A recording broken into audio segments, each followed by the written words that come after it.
আসসালামু আলাইকুম ওয়া রাহমাতুল্লাহ।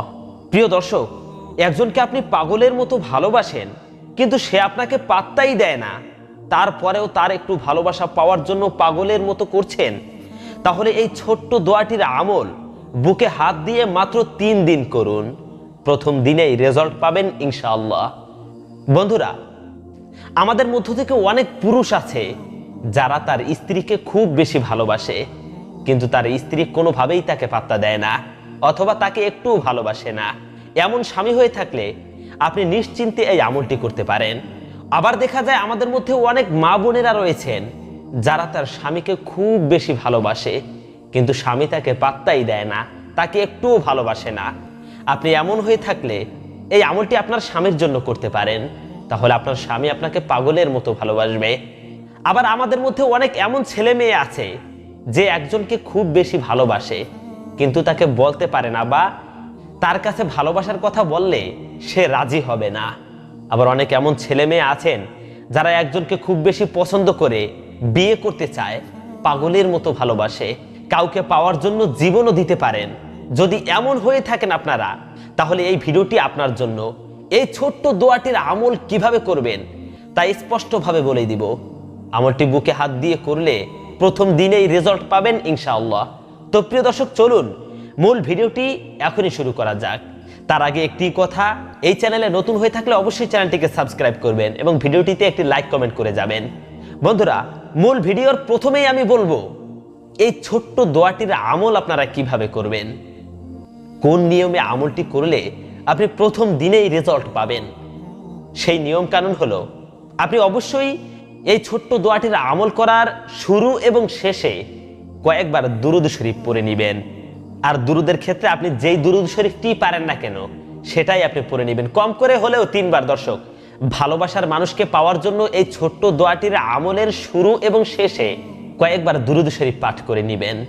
এরপরে যখন এই আমলটি আপনি করবেন, এই ছোট্ট দোয়াটি যখন পাঠ করবেন, তখন আপনার বুকে হাত দিয়ে চোখ বন্ধ করে তাকে ধ্যান খেয়াল করে আপনার স্মরণে নিয়ে এই ছোট্ট দোয়াটির আমল করবেন। এভাবে আল্লাহর কাছে দোয়া করলে ইনশাআল্লাহ সেই ছেলে বা মেয়েটি যদি আপনার উপযুক্ত হয়, আপনার জন্য ভালো হয়, তাহলে ইনশাআল্লাহ খুব তাড়াতাড়ি আপনার দোয়া কবুল হয়ে যাবে। প্রিয় দর্শক, তাহলে এখন সেই ছোট্ট দোয়াটির কথা শুনুন। তারপরে কিছু কথা আছে, আমি সেগুলো বলবো। সেই ছোট্ট দোয়াটি হলো, রব্বি ইন্নী লিমা আনজালতা ইলাইয়া মিন খৈরিং ফাকির। প্রিয় দর্শক, দোয়াটির আরবির পাশাপাশি আমি বাংলা উচ্চারণ সহ দিয়েছি। আমি আরো একবার বলছি, আপনারা এখান থেকেই মুখস্থ করে নিন। সেই ছোট্ট দোয়াটি হলো, রব্বি ইন্নী লিমা আনজালতা ইলাইয়া মিন খৈরিং ফাকির।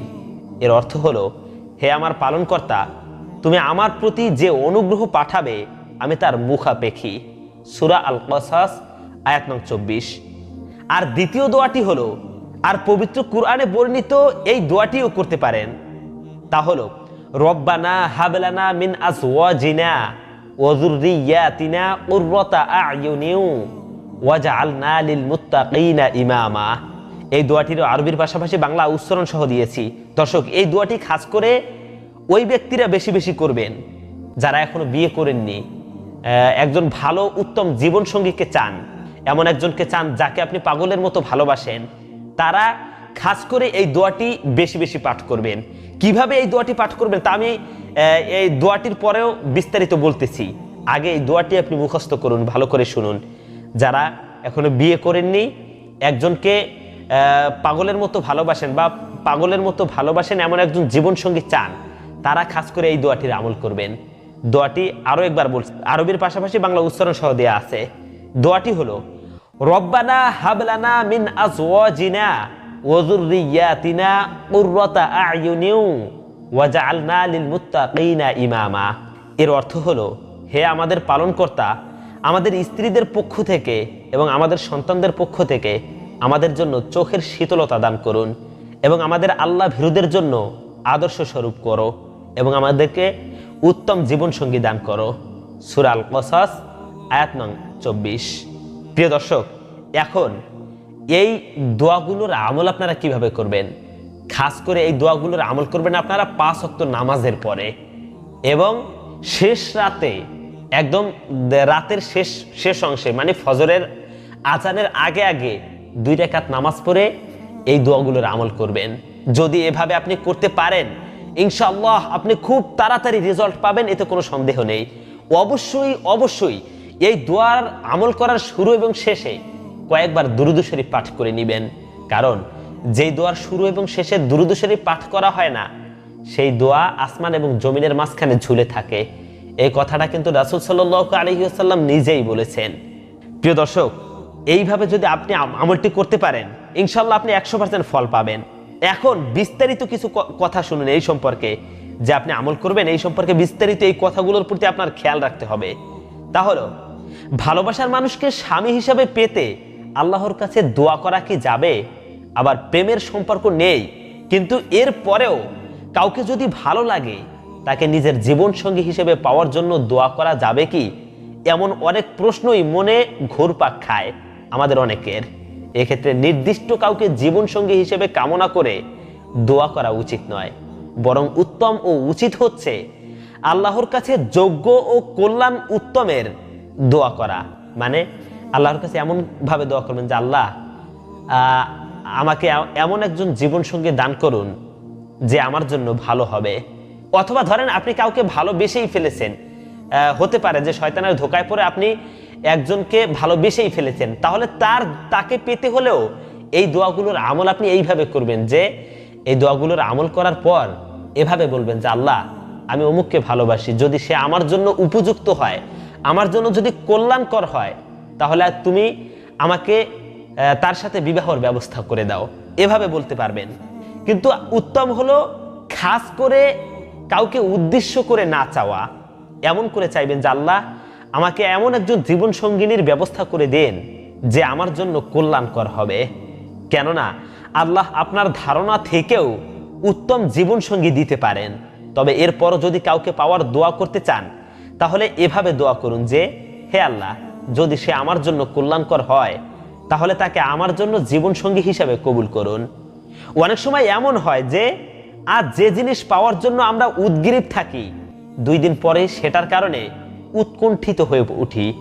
আবার আজ যা থেকে দূরে সরে থাকার ব্যাপারে চেষ্টারত থাকি, কয়েকদিন পর তা পেয়েছি বলে আনন্দিত হই। পবিত্র কুরআনে আল্লাহ তাআলা বলেন, পক্ষান্তরে তোমাদের কাছে হয়তো কোনো একটা বিষয় পছন্দসই নয় অথচ তা তোমাদের জন্য কল্যাণকর, আর হয়তো বা কোনো একটি বিষয় তোমাদের কাছে পছন্দনীয় অথচ তোমাদের জন্য অকল্যাণকর। বস্তুত আল্লাহই জানেন, তোমরা জানো না। সূরা বাকারা। প্রিয় দর্শক, প্রখ্যাত মুসলিম মনীষী আল্লামা ইবনুল জাওজি রহমতুল্লাহি আলাইহি বলেন, আল্লাহ তাআলার কাছে কোনো কিছু নির্দিষ্ট করে চাওয়া থেকে বিরত থাকবে, তবে কোনো কিছু নির্দিষ্ট করে চাওয়ার কল্যাণের দোয়ার সঙ্গে যুক্ত থাকলে অসুবিধা নেই। কেননা অনেক সময় বহু পার্থিব কাঙ্ক্ষিত বস্তু অর্জন ভবিষ্যতে ক্ষতির কারণ হয়ে দাঁড়ায়। দর্শক, উত্তম জীবনসঙ্গী লাভের এই দোয়া পবিত্র কুরআনুল কারিমে আল্লাহর নবী মুসা আলাইহিস সালামের কাহিনী বর্ণিত হয়েছে। সেখানে মুসা আলাইহিস সালামের একটি দোয়াও এসেছে যে দোয়া পড়ার পর আল্লাহ তাআলা তার জন্য থাকা খাওয়ার ব্যবস্থা করেছেন, তার আশ্রয়ের পাশাপাশি উত্তম জীবনসঙ্গীরও ব্যবস্থা করে দিয়েছেন। আর সেই দোয়াটিই হলো রব্বি ইন্নী লিমা আনজালতা ইলাইয়া মিন খায়রিন ফাকির। সুবহানাল্লাহ। এই দোয়াটির আমলের কারণে আল্লাহ তাআলা নবী মুসা আলাইহিস সালামকে থাকা খাওয়ার পাশাপাশি উত্তম জীবনসঙ্গীও দিয়েছেন। আর পবিত্র কোরআনে বর্ণিত আরো একটি দোয়াও করা যায়, আর সেটি হলো রব্বানা হাবলানা মিন আজওয়াজিনা ওয়া যুররিয়াতিনা কুররাতা আ'য়ুনিন ওয়াজআলনা লিল মুত্তাকিনা ইমামা। আল্লাহ তাআলা আমাদের সবাইকে এই দোয়া দুটি সঠিকভাবে আমল করার তৌফিক দান করুন, আমিন। প্রিয় দর্শক, তো এই ছিল আমাদের আজকের ভিডিও। প্রতিদিন এরকমের নতুন নতুন ভিডিও পেতে এখনই আমাদের চ্যানেলটিকে সাবস্ক্রাইব করুন। আসসালামু আলাইকুম ওয়া রাহমাতুল্লাহ।